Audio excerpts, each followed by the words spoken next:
This is my VW van motif, and this van is in the mountains. I also have one that's at the beach, and it's got a sunrise or sunset theme, so this one is in the mountains. And we're going to start by just putting a light wash across our mountaintop. So I'm going to just apply some of this paint here along these lines that I have. I've mixed up in my tropical set a green that has a little bit of brown in it because this is kind of the green itself is a little bit blue, and then I've got some yellow in that. So in this brown has a little bit of yellow, so it kind of balances it out and makes it a little more muted. Okay, so now that I've got that, I'm going to clear my brush off and start to just sort of squeeze a little bit of water up to that line there. Not too much, but just loosening that edge so it does not look like a line anymore. Do the same thing here and kind of move that around and travel that. I want it to go the other direction from this line, so I want to kind of activate that from the other side. Leaving a little bit of the white of the paper in there just to give it some texture. And you can do these lines first, really, and then do this process, then come and paint these afterwards. So these are a little bit dry, so I'd recommend. It's amazing how dry how quickly it dries. So, okay, that looks nice. And now I'm going to go in and kind of dapple in a little bit of this green mixture here. Getting in between. These are going to be green too, so don't worry too much about getting green in your leaves. We just want them to be able to dry. We're going to do our van next so that when we do our leaves it stays in place. So I'm just adding a little bit of water, making sure there's some pigment in between here. These little sketchy, squiggly lines that I've put in here. And, oops, that was part of the tree. And now I'll just kind of make sure that my brush strokes go in this direction because I really don't want it to look like it's going up and down. That wouldn't be natural to what this landscape is. And I can even add additional lines here to kind of give those valley heights, peaks and valleys there. And I think I've got a little bit of this tiki in my original where I just kind of tap in very light tone of brown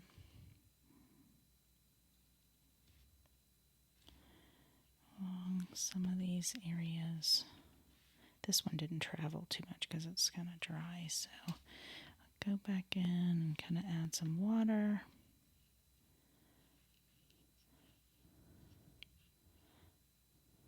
And you don't have to do that. You can use a darker green if you like the technique but don't want to use the brown. That's fine. You can go back in and kind of, because that brown is in the green, it really doesn't affect it too much.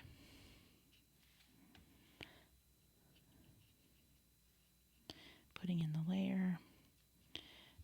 It blends very well. Now this will be outside of the mat. That's why that kind of ends, and that's fine. Same with over here.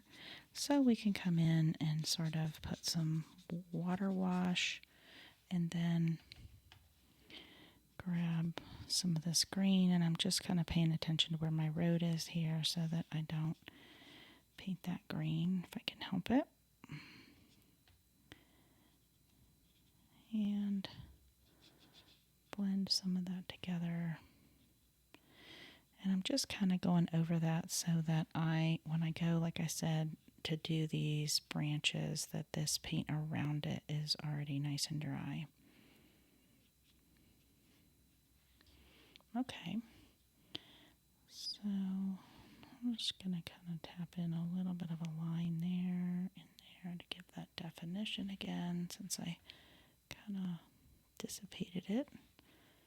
And you can also add some blooms by just kind of pressing some water into here. You won't really see it until it starts to dry, and it'll give it that nice watercolor texture. And now I'm just kind of fading that background in here. I don't want it to go left to right because the mountain is coming this direction. So I want it to be going vertical, unlike when I tell you to do the sky or the ocean. I want our strokes to go this direction. This is the opposite. Like I said, I don't really need to go all the way to the edge. I can kind of put a little bit of green behind here, but I may put brown underneath that in a second. Okay, so we're just letting that dry. And now we're going to come into our vehicle here. I mixed up this little turquoisey color from this, which is like this palm in this kit, and some hurricanes. It's a blue-green. So you can make whatever color you want. I'm going to make it real light, kind of funky here. And I like to do each compartment sort of separately. By compartment, what I mean is each panel separately here. And I'm going to leave a little white of the paper. Don't want a big boundary line, but I do want the paint to kind of pull a little more at the edges and a little less at the center. So I'm tapping a little bit more color in there just to be sure I've got enough. And I can always come in later and kind of blend this in as I go. So I'm just going around doing the same exact thing. I don't want to put a border around each one and then come back, because it will, like we saw up top, it'll dry and then it'll look really funny, because I don't want this to look like a line.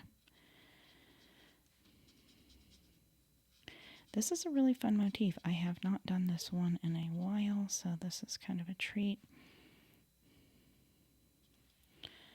Okay, I'm not paying attention to how much pigment I have here versus there, so I'm moving that around.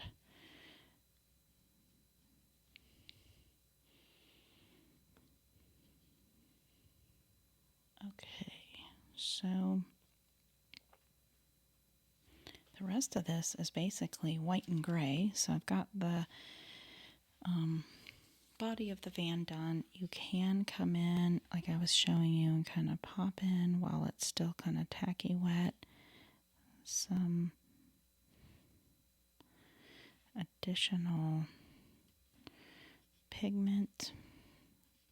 See where it's kind of dried here, it's not really flowing like in other places, so I've cleared my brush and kind of added some water there.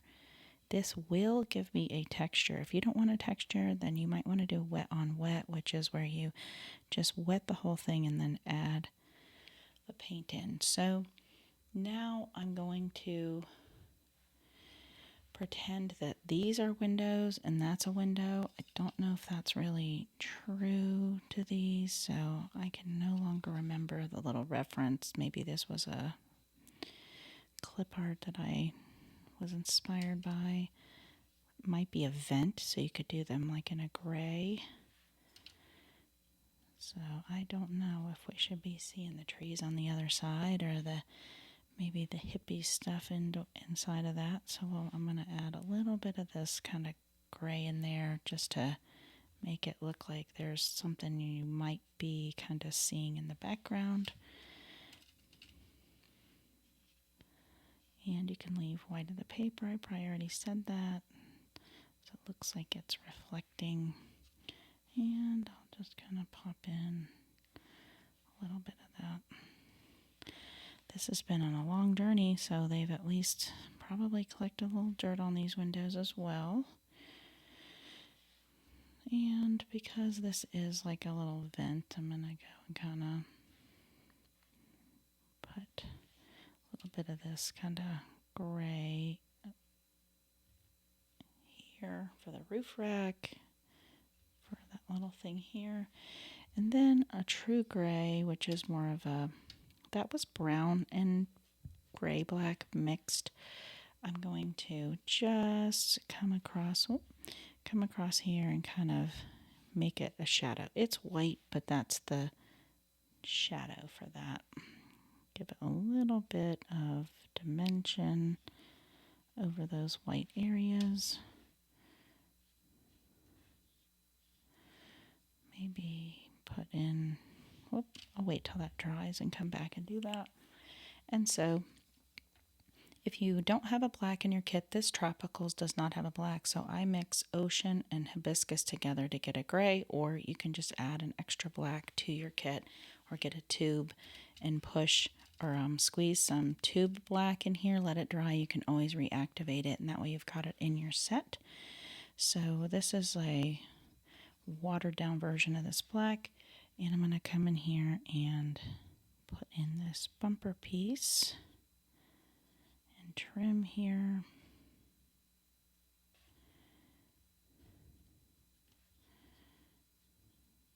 Very simplistic.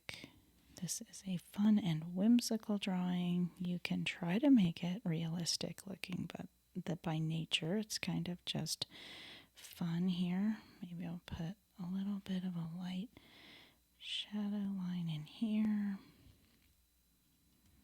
for effect. And now I can come in here and do these tires. So I've got that black. And I need to make sure this other piece is dry, or else that black will go right into it and it'll all look the same.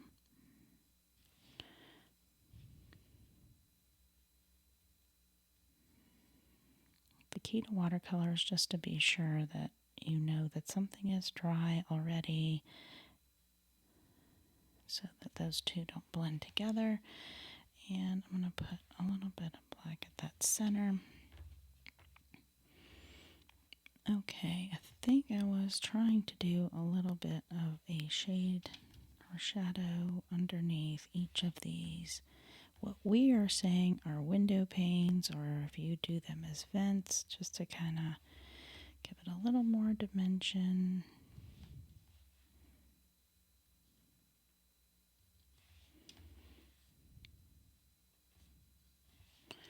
Brush is drying up.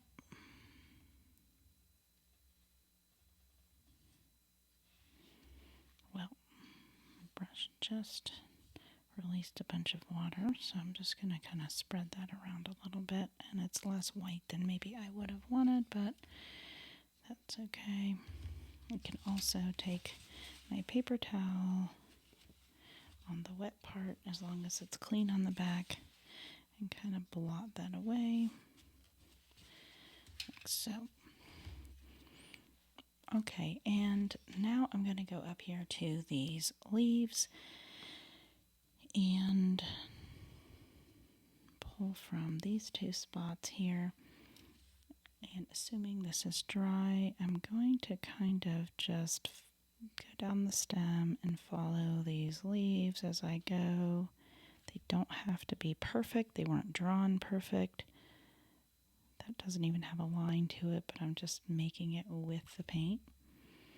Now this green is a little bit brighter than I originally had or want, so I'm going to add a little bit of brown to it and kind of go back over that and deepen up some of those spots.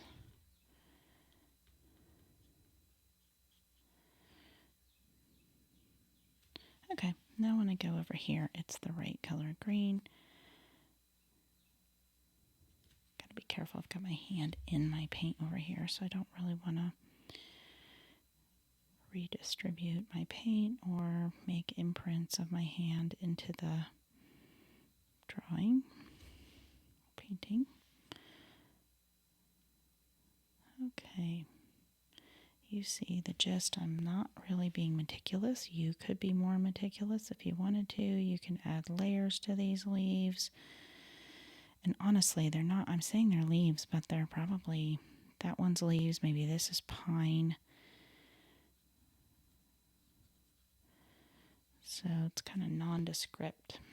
You can go and kind of make it a little more dimensional if you wanted to with some of that brown.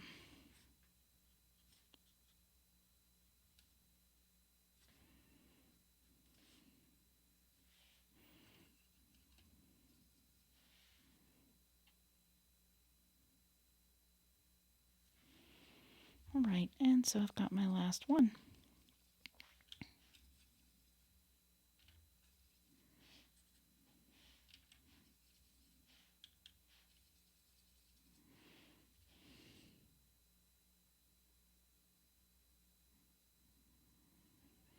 It's a little bit bright, so I will come back in and tone that down too.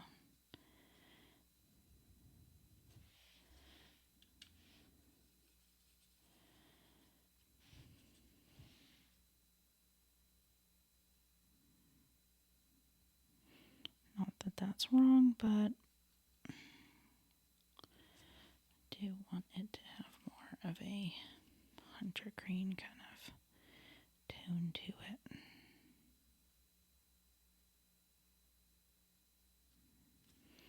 And if you get too meticulous, you might just make it less fun for yourself. But honestly, when you look at your painting a little farther away from just working at it over the table, you'll see that it's a ton of fun and you don't see all of those little odd details that maybe you're obsessing over, possibly. So I'm going to take a little bit of that green and just kind of put that in again, sort of dabble that around the top. That's pretty dry, maybe slightly damp, so I'm just going to carefully put some definition there. And now the last little bit is just doing this ground. So I had some brown and black mixed. I like the idea of doing brown under here instead of that green, and I'm going to, you can either draw the line really solid, or like I'm doing here, I'm leaving a little bit of white so that you can see the difference there between the under the van that might be shadowed and our bottom piece here. You don't have to go all the way to the bottom because you'll have a room for frame if you're putting that in there. And then if you want to do something on the sky, I don't think I have that in the original. I'm just going to show you here. I can take a clean brush and put a little bit of water, just a little bit so it doesn't curl. And I'll take very light blue and I'm just tapping it in a few places, going left to right now.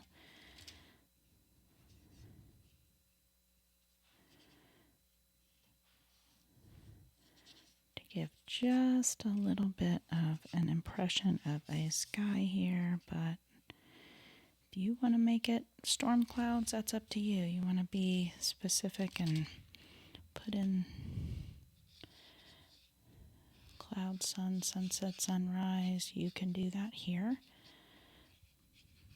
by dabbling in different colors and making clouds. I do have some good cloud ones on my seaside video. You can see how to make clouds, or the Ocean Dreams one also, you can see that. So that's it. That's our cute little motif.